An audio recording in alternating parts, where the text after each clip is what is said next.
Azena.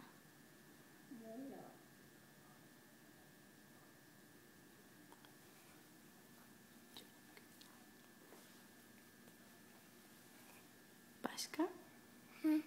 Başka neresini yapacaksın? Yapacağım. Kulakları, şapkası nerede? Şapka orada. Şapka orada. Kulakları nerede?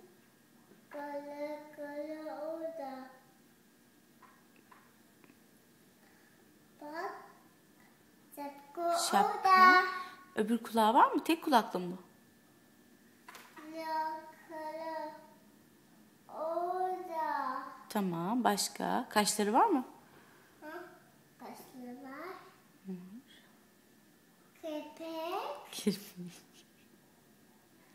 O köpek. Tamam. Başka? Bacakları var mı? Hı. Nerede? Vücudu nerede vücudu? Humpty Dumpty'nin vücudu nerede? Burada. Orada mı?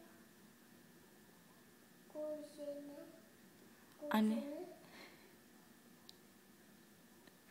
Ayağını. Burnu. Değil mi? Çok güzel olmuş. Aferin kızım. Kuzeni. Hop. Hop. Kavası. Hop. Mimi.